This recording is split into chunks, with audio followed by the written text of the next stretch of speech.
জনাব তারেক রহমানের নিরাপত্তা নিয়ে নানান ধরনের আশঙ্কার কথা বিভিন্ন সময় আপনারা বলেছেন। এই মুহূর্তে নির্বাচন নিয়ে আপনাদের প্রার্থীরা যারা জনাব তারেক রহমান সহ আসলে আপনারা কি নিরাপদ বোধ করছেন কিনা? সব মিলিয়ে যে হিসেব দেয়া হচ্ছিল সরকারের তরফ থেকে, আজকে সকালে জানানো হলো যে ওসমান হাদির হত্যাকারীরা ভারতে পালিয়ে গেছে। আবার আসামের পুলিশের তরফ থেকে বলা হচ্ছে যে এই ধরনের কোনো ঘটনাই ঘটেনি। সেখানে যে গ্রেফতারের কথা সরকারের তরফ থেকে জানানো হয়েছিল সেটাকেও তারা অসত্য বলছেন। আসলে সরকার কি নির্বাচনের জন্য বা প্রার্থীদের সবার নিরাপত্তার দায়িত্ব পালন করতে পারছে কিনা?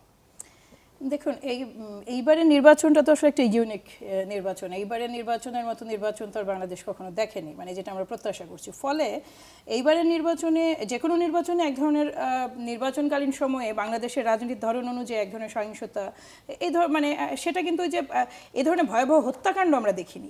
যেই জিনিসটা ঘটেছে, হত্যাকাণ্ড কেবল যে এনসিপি বা নতুন দলগুলোকে মানে কি বলবো শক করেছে তা তো না, তারা যে ধাক্কা খেয়েছে কেবল তা তো না। বাংলাদেশের যতগুলো মানুষ মনোনীত হয়েছেন কিংবা রাজনীতিতে সরাসরি সংশ্লিষ্ট কিংবা তেমন ব্যক্তিত্ব, যেটা বললেন আশরাফ ভাই, ও কাজে ওই কথাটা যাচ্ছি না, তারা প্রত্যেকে কিন্তু এই ঘটনাটার পর থেকে যথেষ্ট, মানে আমি বলবো সতর্ক হয়ে উঠেছেন। আমাদের ক্ষেত্রে তো আরও আগে থেকে আমাদের চিটাগাং একজন প্রার্থীকে মানে প্রার্থীর জনসভাতে গুলি করা হয়েছিল, এবং আরেকজন নেতাকে আপনার ওই যে তার গাড়িতে বসে থাকা অবস্থায় একেবারে বাইরে থেকে ফায়ার করে মেরে ফেলা হয়েছিল। তিনি মনোনীত নন, তখন নির্বাচনী ইয়েটা আসেনি। ফলে আমাদের জন্য আরও আগে থেকেই মাঠ কখনোই ঠিক মানে কি বলবো নিরাপদ মাঠ ছিল না। কিন্তু যেহেতু আমরা এটা মেনেই নিয়েছি যে এবার আমাদের যুদ্ধ করতে হচ্ছে একটা দানবীয় শক্তির বিরুদ্ধে, পালিয়ে যাওয়ার শক্তি যে অংশ আছে তাদের বিরুদ্ধে, অসংখ্য লুকিয়ে থাকা অস্ত্রের বিরুদ্ধে, এই পাচার বা চুরি লুট হয়ে যাওয়া বড় একটা অর্থের ব্যবহার যেটা হবে সেইটার বিরুদ্ধে, এই জায়গাটায় মানে সিচুয়েশনটা খুব ঘোলা।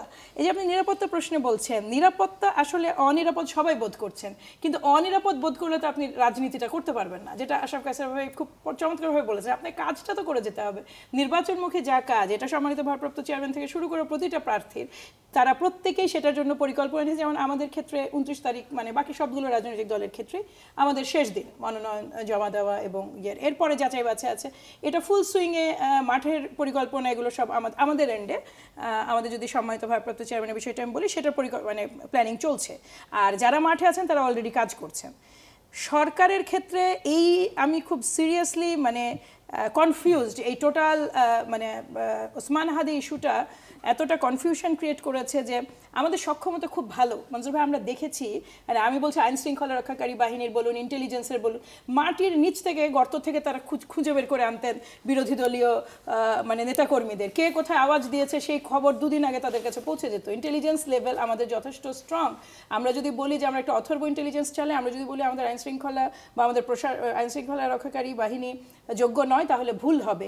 এটা কেবল তখনই যোগ্য থাকে না যখন এটার মানে এটার পেছনে ইন্টেনশনটা রাইট হয় না। আপনি সাগর রুনির ওই 150-200 বার মতো আপনি মানে করতে থাকেন, পিছাতে থাকেন। রিজন হলো একটা কথাও যখন ওনারা বলেন এটা আর বিশ্বাসযোগ্য মনে হয় না। আপনি যেইভাবেই দেখুন না কেন যে বাংলাদেশ থেকে পালিয়ে গেছে, কোন দেশে ওই দেশ থেকে কে নিয়ে গেছে সেই ড্রাইভারের নাম আপনি জানেন।